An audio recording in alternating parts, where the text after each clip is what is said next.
steak and potatoes on the grill. So coal-fired ribeye, potatoes that we're gonna cook right in the fire. We're using ribeye here. You could do this with any cut. I would certainly recommend cuts that are on the fattier side than the leaner side. A strip would work, a porterhouse would work, and a ribeye are all great choices. So the first thing that I try to do with the steak is I get it seasoned. So I'm gonna build a little rub for this. I'm gonna use equal parts, very coarse ground black pepper, because it's gonna hold up a little better, not get pasty. Kosher salt, equal parts of both. And then I'm gonna take the same amount of rosemary and throw it in there. So in goes the rosemary, and then you're just gonna kind of work this together with your fingertips so the natural oils from this rosemary are gonna work their way through the salt and the coarse ground pepper.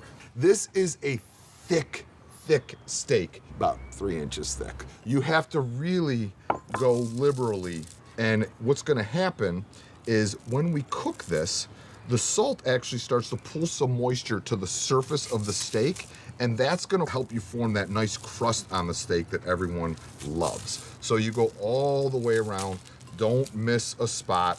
I have a grill set up with offset heat at about 225 to 250 degrees. We're gonna take these steaks, put them on the offset heat, close the lid, and let them cook at that 225 to 250 degrees, and then we'll finish it in those charcoals to get that deep, rich crust of happiness in the center. The coals are all the way up front. There's no coals in the back. Close the lid.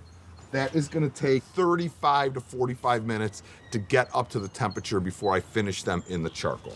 As the steak is going, I wanna get my potatoes started. These are smaller potatoes. I have like purple, red skins, little Yukon Golds in here, and these are gonna take about the same amount of time to cook as the steak. All I'm doing now is I'm gonna build a little pouch so I could put this on the grill. I'm gonna make like a little cross with my aluminum foil. So the parchment goes down, we make our cross, and then we're gonna put the potatoes in the middle.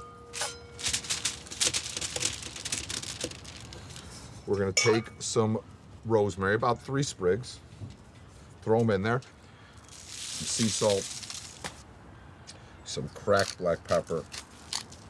Now there's 2 ways that you could do the garlic. You could either sliver garlic up, which is delicious if people want like slices of garlic. If you just want the flavor of garlic, you could leave the garlic whole with the skins and just give it a little smash and throw them right in there like that. Now we start to form the bundle. Once we get the bundle kind of built up, I'm gonna pour about a cup of white wine in here. You could use stock, you could use water, you could use a cider, any kind of liquid to kind of just help the situation. So now we're gonna pour in some of that white wine,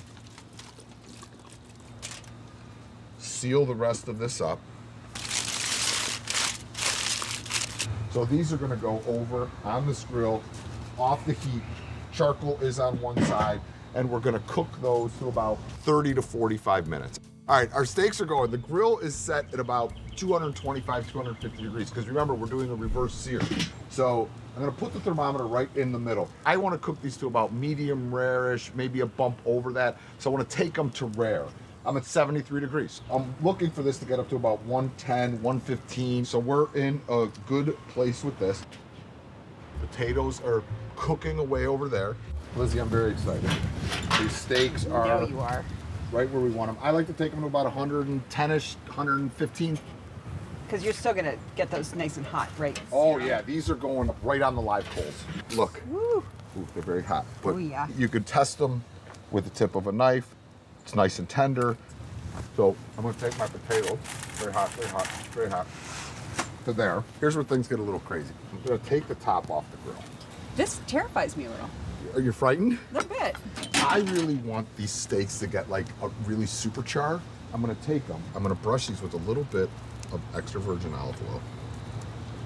And then I'm gonna take these steaks and throw them So no foil, no nothing.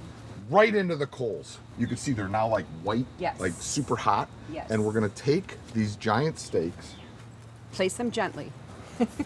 Oh, careful. right in the fire, Scared. right in the fire. Wow. The first time I was Right. playing around with this once, I didn't have a grill, so I did them in a fire pit. And it Awesome. was the most delicious steak I've ever had. So I'm like, I'm just gonna go for it. So I'm Okay. gonna man this. Whoa. I mean, look at the crust.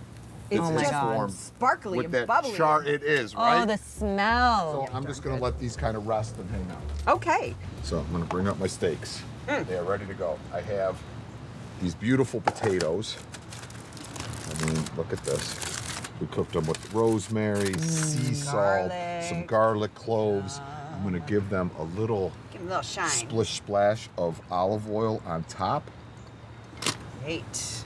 And those are gonna go on the platter with all their glorious juices and the wine and all that good stuff in there. I'm gonna start cutting up these steaks. I let them rest for about 10 minutes. Oh yeah. And the great thing about a ribeye is you kind of have a couple cuts in here. So what I do is I cut out the center of the ribeye, and then you have that beautiful cap, which the decal, which you know is my favorite. Yeah, I was And gonna then say, these is pieces. this is like the usually quality, leanest. This but- is the leanest piece. Okay, so that wouldn't be your favorite. You know, and we're gonna cut that up. Oh, And then so good. the decal, I'm gonna cut that up. All right, so let's taste the steak first. Yes. Look at this. It's cooked perfectly through because we did that reverse sear. So it cooks it so evenly through the whole steak, which I love. Really is beautiful. Yeah, let's set that one right here. Okay. Oh, it's very tender. It's very tender. It's such a great way to cook it because you get that great crust on the outside. It cooks so evenly on the inside. The potato. Oh, they're really good.